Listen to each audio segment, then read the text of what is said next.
दोस्तों, मेरे चैनल को जरूर सब्सक्राइब करें। आपका बहुत बहुत धन्यवाद। बहुत साल पहले की बात है।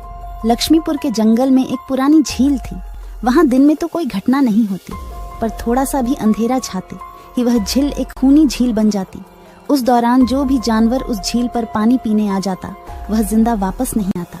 कहाँ जाता, आज तक किसी को उसका पता नहीं चला था। यही वजह थी कि जंगल के सारे जानवरों ने, यहाँ तक कि जंगल की राजा शेर ने भी उस झील को खूनी झील घोषित कर दिया था। अब पूरे जंगल में कोई भी शाम को उस झील की तरफ जाने की हिम्मत नहीं करता था।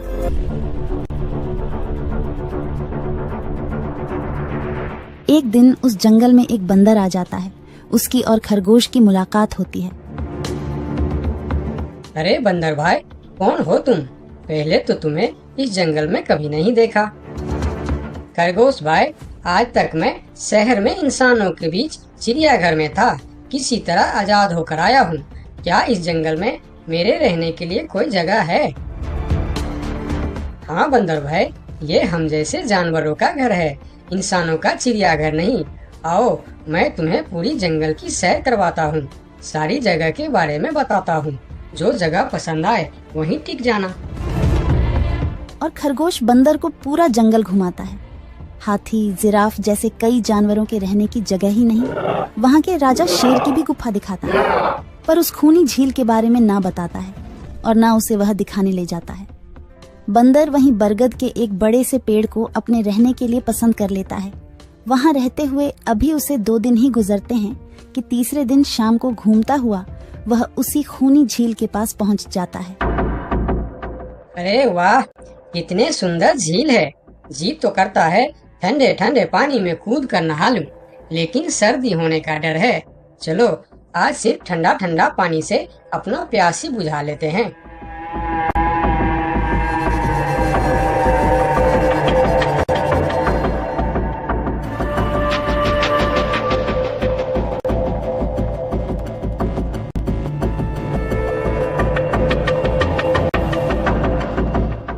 अरे बंदर भाई, तुम इतने डरे हुए क्यों हो? कहाँ से आ रहे हो? झील में पानी पीने गया था और जिंदा वापस आ गए। क्या मतलब, तुम्हें पता नहीं? वह इस जंगल की खूनी झील है। शाम होने पर कोई भी वहाँ जाता है तो जिंदा वापस नहीं आता। उसकी लाश का भी पता नहीं चलता कि वह कहाँ गायब हो जाती है। इसीलिए शाम होते ही कोई भी उस खूनी झील की तरफ नहीं जाता। ये हमारे राजा का आदेश भी है। कमाल है, मुझे तो पता ही नहीं। कैसे पता नहीं? तुम्हें वह खरगोश भाई ने बताया नहीं? लो, खरगोश भाई भी आ गया। अरे खरगोश भाई, आपकी वजह से आज बंदर भाई की जान जाते जाते बची। मेरी वजह से? हाँ, तुमने बंदर भाई को पूरा जंगल घुमाया, हर जगह के बारे में बताया। इस खूनी झील के बारे में क्यों नहीं बताया? भूल गया भाई, मैंने तो सोचा ये तो पेड़ पे रहते हैं, इन्हें झील से क्या काम। अभी अभी इन्हें खूनी झील की खूनी ने पकड़ने की कोशिश की, ये तो बाल बाल बच गए, वरना खूनी झील की खूनी, क्या तुमने उसे देखा? क्यों, क्या तुम लोगों ने आज तक नहीं देखा? नहीं, हम में से कोई कभी भी शाम को उस तरफ जाते ही नहीं और दिन में कोई घटना नहीं होती। और यह बात वह जाकर शेर के दरबार में सभी को बताता है। उसकी बात सुनकर किसी को भी यकीन नहीं आता है। क्या बात कर रहे हो बंदर? मैं सच कह रहा हूँ महाराज, लेकिन हम लोगों तो कभी आज तक देखा ही नहीं, क्योंकि आप लोग उसे खूनी झील समझकर दिन में ही वहाँ जाते हो और शाम होते ही आप लोग डर के मारे वहाँ जाना बंद कर देते हो। पूरे दिन वह मगरमच्छ झील में छुपा रहता है, शाम होते ही चुपचाप निकलता है और झील के पास पानी पीने आए जानवरों को खा जाता है। और आप लोग समझते हैं कि यह झील ही खूनी है, जबकि खूनी यह झील नहीं, इसमें छिपा हुआ मगरमच्छ है। हमें तो यकीन नहीं हो रहा है। वही तो बंदर भाई, हमें अगर पहले पता होता कि आप इतने बड़े झूठे हो तो हम अपने जंगल में आपको रहने की कभी जगह नहीं देते। अरे यार, आप लोग मेरे बात पर यकीन क्यों नहीं करते? मैं आप लोगों का भलाई के लिए ही बोल रहा हूँ। अगर तुम्हारी बात सच्ची है तो क्या तुम उस मगरमच्छ को हमें दिखा सकते हो? क्यों नहीं महाराज, आज शाम होते ही आप लोग वहाँ जाकर पेड़ और पत्थरों के बीच छुप जाना। और फिर शाम को वह सभी उस खूनी झील के पास जाकर छिप जाते हैं। झील के किनारे जाकर बंदर 2-3 बड़े बड़े पत्थर उस झील के पानी में फेंकता है। पत्थर के गिरने की छपाक छपाक की आवाज सुनकर मगरमच्छ पानी के अंदर चलता हुआ शिकार करने वहां आता है, मगर वहां पेड़ के पीछे छिपे दिखाई देते हाथी को देखकर वह सावधान हो जाता है और सोचता है, अच्छा, तो यह लोग मुझे छुप कर देखने आए हैं। अब मैं क्या करूं? हाँ, ये लोग तो बेवकूफ है, इन्हें फिर से बेवकूफ बनाते हैं। मैं फिर से पत्थर बन जाता हूँ। देखा, हमने कहा था ना, झील में एक बड़ा सा पत्थर है। हाँ, देखो, यही पत्थर तो हमें हमेशा रात में दिखाई देता है। हाँ, वही तो। ये पत्थर सिर्फ रात को क्यों दिखता है, दिन में क्यों नहीं दिखता, कभी सोचा है? हाँ, रात को चंद्रमा की वजह से पानी में ज्वार आता है, तो वह पत्थर ऊपर हो जाता है। दिन में ज्वार नहीं आता तो पत्थर पानी में डूबा रहता है। उनकी बेवकूफी भरी बातें सुनकर बंदर परेशान हो जाता है। अरे यार, तुम लोग भी ना समझते ही नहीं। ठीक है, चलो एक काम करते हैं। तुम लोगों को लगता है ना कि वह बड़ा पत्थर, कि वह बड़ा ही मजबूत पत्थर है। अगर यह खुद ही बता दे कि यह एक मजबूत पत्थर है तो मैं भी मान जाऊंगा और अभी गुलाटी मारते हुए झील में छलांग लगा दूंगा और तैरता हुआ इस तरफ से उस तरफ चला जाऊंगा। यह सुनकर मगरमच्छ के मुंह में पानी आ जाता है। लगता है आज बंदर का नरम नरम मांस खाने का मौका मिलेगा। वैसे भी ये सारे जानवर बेवकूफ है। आज तक मुझे पत्थर ही समझते आए हैं। मैं पत्थर हूँ, मैं मजबूत पत्थर हूँ। सुना आप लोगों ने, ये कैसे आप लोगों को बेवकूफ समझता है? अरे पत्थर भी कभी बोलते हैं क्या? अब सभी की समझ में बंदर की बात आ जाती है। रात भर सभी शेर राजा की गुफा में मीटिंग करते हैं। बंदर सही कह रहा था, यह मगरमच्छ जरूर कहीं दूसरे जगह से हमारे जंगल में आ गया है। लेकिन अब क्या करे? अगर धरती पर होता तो मैं उसे धूल चटा देता था, लेकिन पानी में हमारा शक्ति कम हो जाती है। तो क्या इससे हमें कभी छुटकारा नहीं मिलेगा महाराज? मेरे ख्याल से तो नहीं। मिलेगा महाराज। ये पानी में भी रहेगा, हमें देखेगा भी, मगर वह कुछ कर नहीं पाएगा। ये कैसे हो सकता है? हो सकता है हाथी भाई, बस आप लोग मुझे 2 बड़े बड़े रस्सी दे दो। रस्सी का क्या करोगे? मैं शहर के चिड़ियाखाना में था तो एक एक तरीका सीखा है जानवरों पर कब्जा करने की। हम इस पर कब्जा कर लेंगे। और बंदर को 2 बड़ी बड़ी रस्सी लाकर दी जाती है। फिर बंदर उन सभी के साथ रस्सी लेकर उस खूनी झील पर पहुंचता है।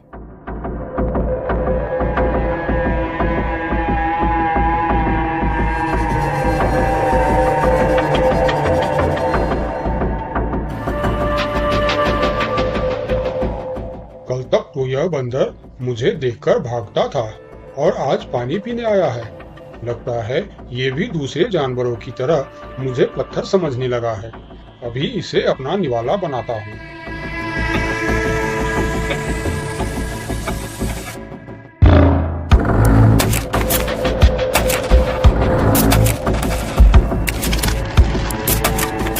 अरे, ये तो भाग भी नहीं पा रहा है। अब यह जितना ज्यादा फरफराएगा उतना यह फंदा कसता जाएगा और चुपचाप रहेगा तो फंदा ढीला रहेगा। जैसे यह फिर हिलेगा फिर फंदा कसता जाएगा। अब ना यह इससे छूट सकता है और ना पानी में जा सकता है। अरे वाह, फिर तो यह हमारा कुछ भी नहीं बिगाड़ सकता। अब हम सारे जानवर इस झील में कभी भी पानी पी सकते हैं, कभी भी नहा सकते हैं। अब यह हमारा कुछ भी नहीं बिगाड़ पाएगा। अरे वाह बंदर भाई, मान गए। आपने तो हमारी समस्या ही खत्म कर दी, वरना रात भर हमें प्यासी रहना पड़ता था कि हमें झील में पानी पीने गया और झील ने हमें खा लिया। तो आज हमें एक बात समझ में आई है कि किसी भी अफवाह के चक्कर में हमें अपनी जगह छोड़कर नहीं जाना चाहिए, बल्कि उस अफवाह का समाधान क्या है वह खोजना चाहिए, क्योंकि कोई भी जगह खूनी नहीं होती, उस जगह पर रहने वाला खूनी होता है।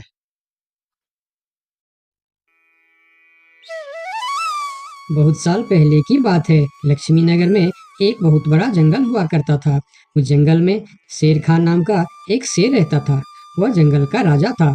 उसके शासनकाल में जंगल के सभी जानवर सुखी और शांति से रहते थे। यदि जंगल में कोई भी जानवर गलत काम करता तो शेर खान उसे दंड देते थे। वह कमजोर जानवरों की रक्षा भी करते थे। एक दिन शेर खान अपने गुफा के सामने बैठे थे। तभी उसका दोस्त भालू उसके पास आया। फिर दोनों दोस्त मिलकर जंगल और जंगल के जानवरों के बारे में आलोचना करने लगे। मैं इस जंगल का सबसे शक्तिशाली जानवर हूँ। मेरे सामने जंगल का कोई भी जानवर टिक नहीं सकता। क्या कहते हो भालू भाई? ये तो तुमने बिल्कुल ठीक कहा, लेकिन हाथी के सामने तुम बिल्कुल चूहे जैसे दिखते हो। क्या ठीक कहा ना मैंने शेर खान?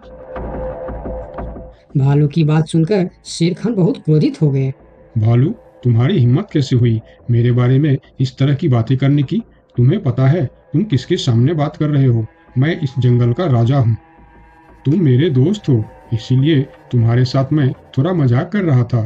तुम मेरे बात का बुरा मत मानना शेर खान। शेर खान नहीं, महाराज कहो महाराज। मैं इस जंगल का राजा हूँ, इसीलिए बाकी जानवरों की तरह तुम भी मुझे आज से महाराज कह के ही बुलाओगे। लेकिन शेर खान, हम दोनों दोस्त हैं, फिर भी तुम ऐसे क्यों बातें कर रहे हो? दोस्त है नहीं, दोस्त थे। आज से हमारी दोस्ती खत्म।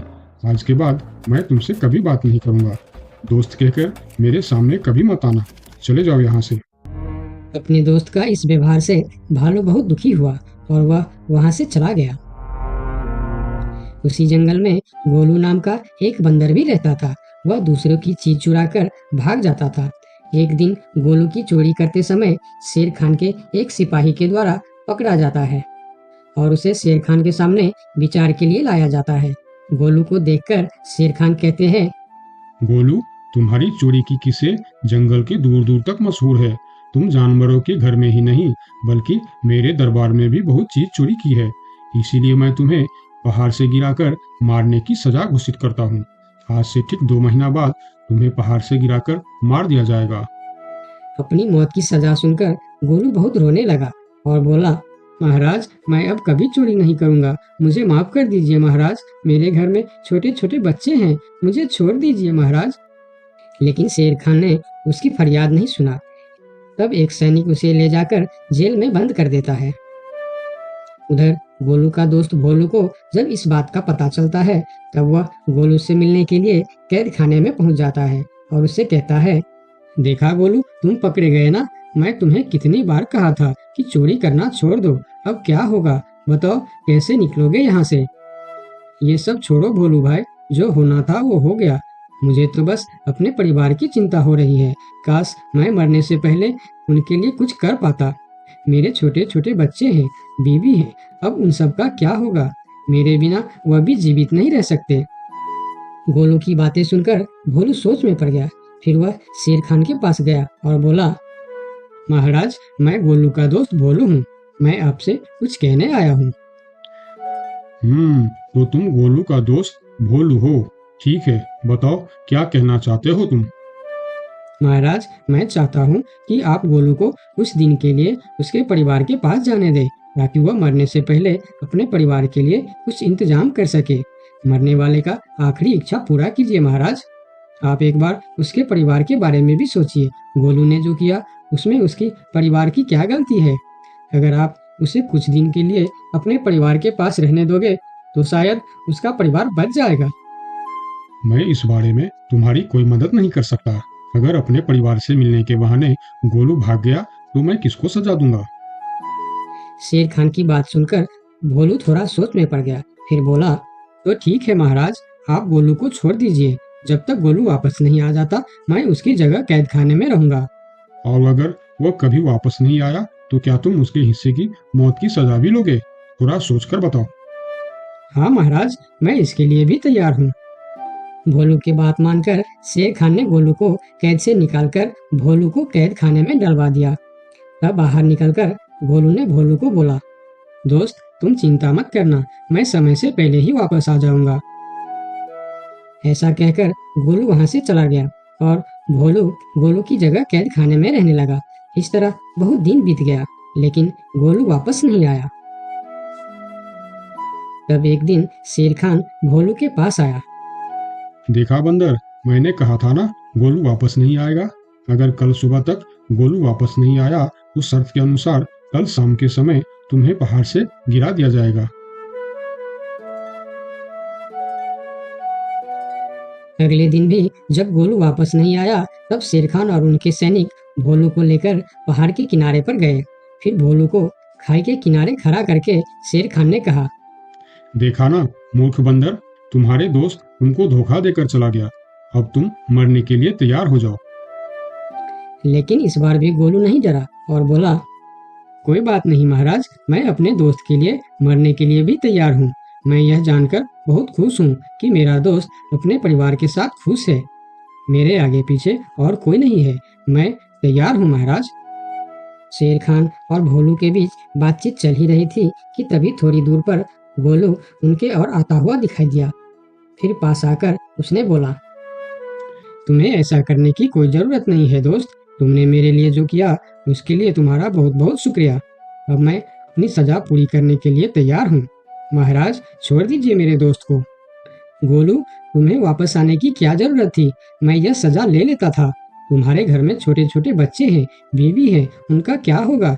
मेरे परिवार में मेरे अलावा और कोई नहीं है, इसीलिए यदि मैं मर भी जाऊं तो मेरे लिए किसी को कोई दुख नहीं होगी। तुम यहाँ से चले जाओ। नहीं दोस्त, गलती मैंने की है, इसीलिए सजा भी मुझे ही मिलनी चाहिए।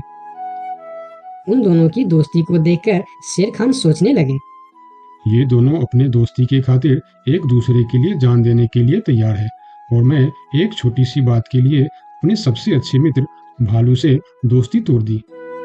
यह मैंने बहुत बड़ा गलती कर दी। मुझे इसका प्रायश्चित करना ही होगा। किसी को मरने की कोई जरूरत नहीं है। तुम दोनों की दोस्ती देखकर मैं गोलू की सजा माफ करता हूँ। और याद रखना गोलू, अगर तुमने फिर से चोरी की तो अगली बार मैं तुम्हारी सजा माफ नहीं कर पाऊंगा। नहीं नहीं महाराज, आज के बाद मैं फिर कभी ऐसा गलती नहीं करूंगा। आज से मैं ईमानदारी से मेहनत करके अपना परिवार चलाऊंगा। आपका बहुत बहुत धन्यवाद महाराज। ठीक है, अब तुम लोग यहाँ से जा सकते हो। उनके जाने के बाद शेर खान सीधा अपने दोस्त भालू के पास गया। भालू मेरा दोस्त, मैं यहाँ तुमसे माफी मांगने के लिए आया हूँ। मैंने जो उस दिन तुम्हारे साथ व्यवहार किया वह बहुत गलत था। मैं बहुत शर्मिंदा हूँ, मुझे माफ कर दो मेरे दोस्त। लेकिन महाराज, आपने तो कहा था। महाराज नहीं, शेर खान बोलो, शेर खान। आज से तुम मुझे महाराज नहीं, शेर खान ही बुलाओगे, क्योंकि दोस्त एक दूसरे के नाम लेकर ही बुलाते हैं। आज से तुम मेरे सबसे अच्छे दोस्त हो। गोलू और भोलू की दोस्ती देखकर शेर खान को अपनी गलती का एहसास हुआ और उसने भालू से माफी मांगी और दोनों फिर से दोस्त बन गए। तो दोस्तों, इस कहानी से हमें यह सीख मिलता है कि कभी कभी दूसरे के अच्छाइयों को देखकर भी हम अच्छा बन जाते हैं। इसीलिए हमें हमेशा अच्छे लोगों के साथ ही दोस्ती रखनी चाहिए और अच्छे अच्छे काम भी करनी चाहिए। आपका बहुत बहुत धन्यवाद।